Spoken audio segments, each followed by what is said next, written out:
Hey guys, Lord here, back again with another review, and today we'll be taking a look at the McFarlane Toys Spawn Universe Nightmare Spawn. Something right out of the deep, dark depths of your worst nightmares, hence the name, and another figure that could literally have been a part of the Halloween Spooktacular. Anyone think it's weird that I'm kind of doing a quasi-Halloween Spooktacular in February? Arguably a more terrifying month than October for those of you who are in a relationship such as myself, although mine isn't that difficult, we'll say, but it does have its challenges. Either way, enough making fun of Valentine's Day because that's a stupid holiday.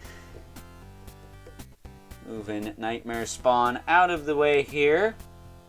Before we get into the meat and taters of this review, let's of course take a look-see at both the front and the back of the packaging, featuring some heavy metal album art if I've ever seen any. When are we going to get some posters of this artwork, man? That'd be really cool. That said, in true McFarlane Toys fashion, the artwork on the box doesn't exactly match the figure in the box, but I don't really let that bug me too much because this is what I do with all my boxes.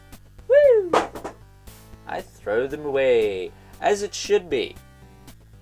That said, moving Nightmare Spawn back into frame here. A really cool figure that has some pretty crap QC issues, and it's pretty much across the board. Starting off, his shoulders are a little bit loose in the sockets there. I just need to put some adhesive or something in there. You know, good old kikis like my buddy Evil Villain recommends for anything like that. I'll probably hit both those and his ankles up with some of that, and he'll be hunky-dory, ready to go, ready to terrify the innocent as he does. That said, speaking of arm modifications, Ocean Master here, who I took a look at a few days ago. If you remember, I said he had some pretty gummy arms, and he did. But shout out to Brad, the DC Universe geek, who pointed out in his review that you could easily pop the arms off at the bicep, and I was able to do that and file down some of the excess paint gunk on the pegs on mine, and put some soap in there, put them back together, and now I don't have any problems with this figure. It is a very nice figure, now that I don't have to worry about the arms literally shearing off.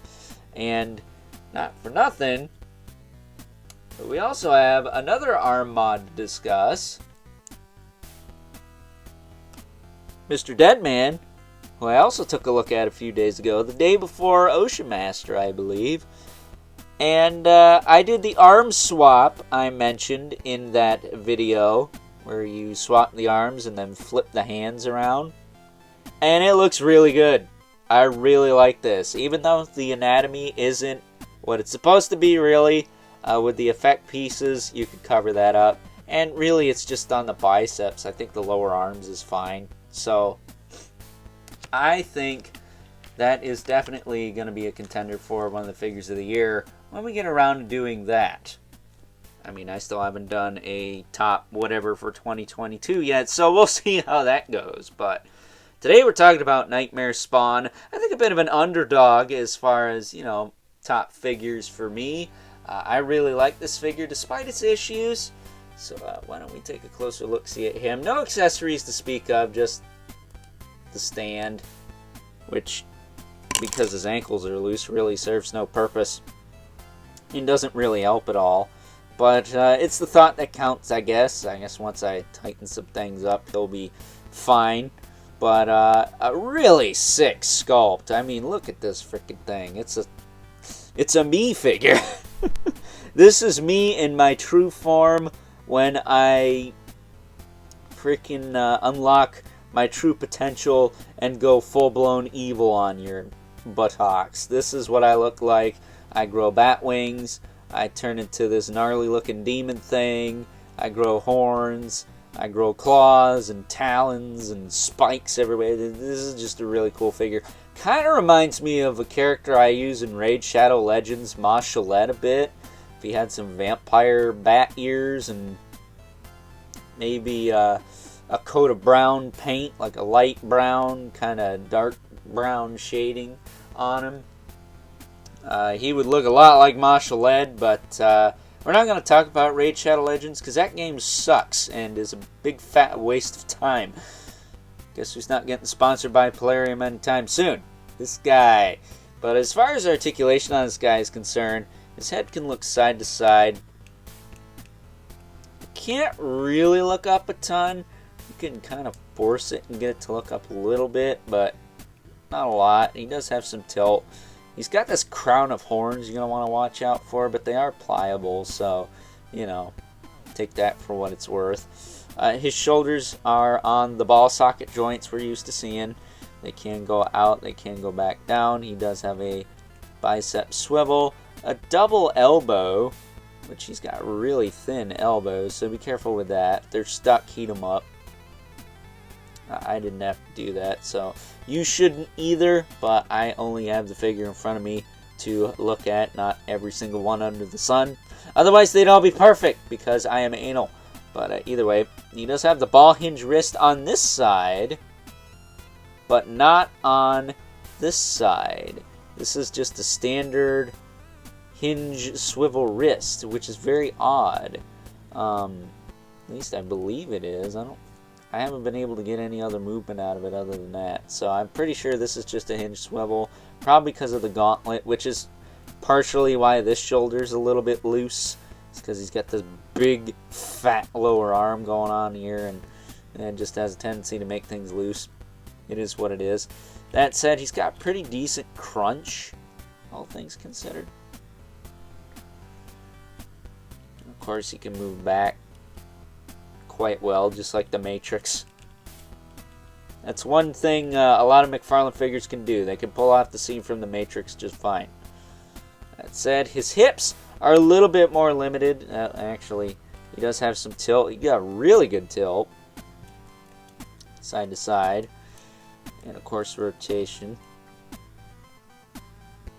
in both there and the waist. So his torso, other than, you know, could have some more crunch. Really good. Really good. One of the best from McFarlane Toys, I think. Now, his hips are a little tricky because he's got the pelvic bone sticking out there, and he kind of has what the Tyranid Gene Stealer and Manga Spawn had. So, kicking them forward, they're going to jut out to the side. He does have a little bit of a thigh cut, but it mostly moves inward. Doesn't really move outward, but it does move a little bit. And he can't really do the splits, but he can move his leg out pretty far, all things considered, so not bad, but not what we're used to seeing. But considering the sculpt, yeah, I'll give it a pass. He does have a double knee.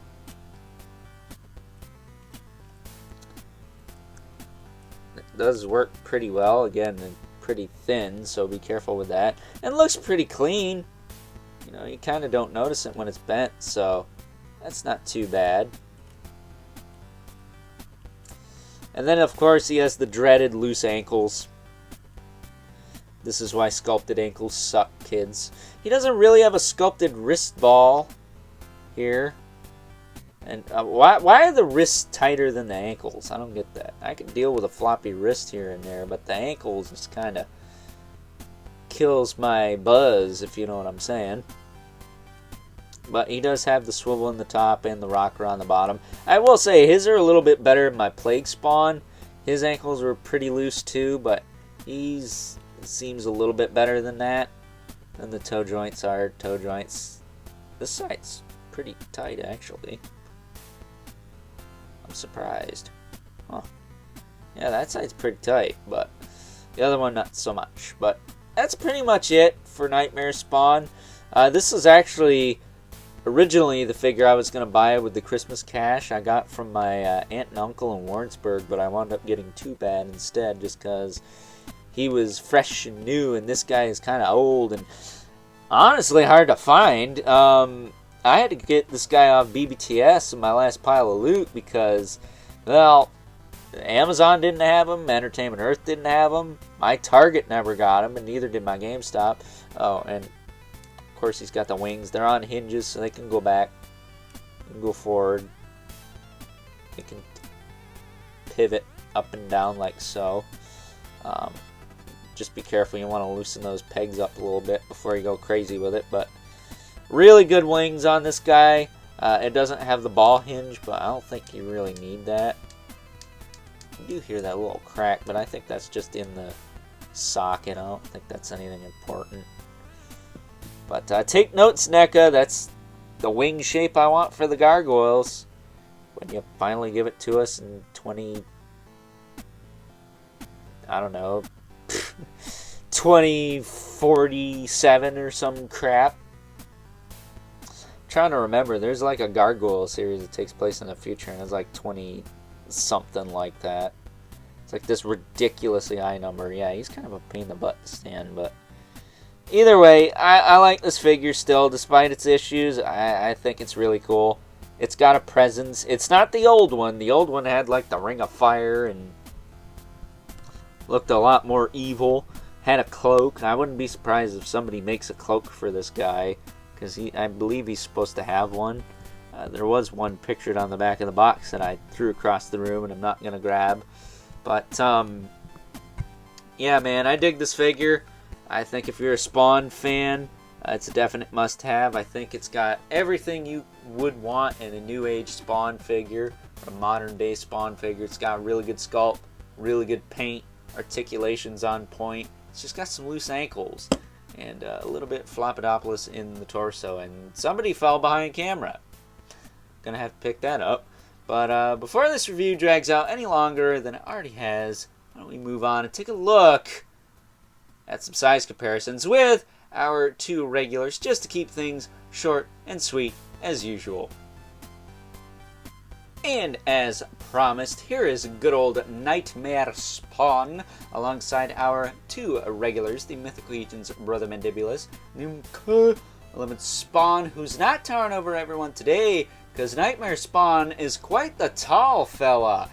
Taller than I anticipated, but considering the fact that I do believe he is a villain in the Spawn Universe comics and, well, probably previous Spawn comics, that totally works for me. You guys know how I feel about villains being taller than their heroes. It makes them more intimidating, more imposing, and in this case, more bad arse. So, with that being said, time to wrap things up. Some final thoughts.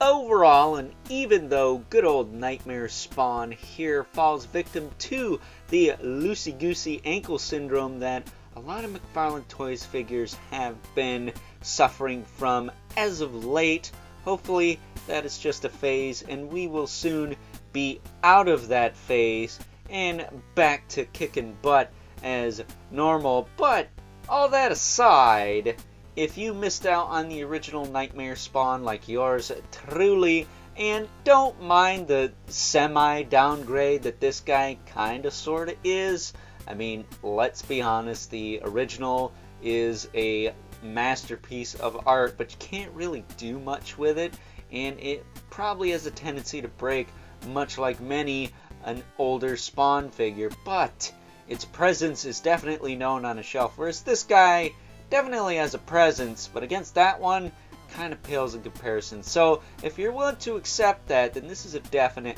must-have and a welcome addition to the Spawn Universe line. So with that being said, I hope you guys enjoyed this review. If you're so inclined, please feel free to do all the YouTube rigmarole, as well as hit me up over on Instagram at Overlord Productions if you ever want to talk toys or anything in particular. As the #1 best way to get a hold of yours truly. But remember, as always, keep the comments civil, because the world sucks enough as it is, especially when we are still dealing with the loosey-goosey ankle syndrome in McFarlane Toys in general. I mean, the DC multiverse is suffering from it, Spawn is suffering from it.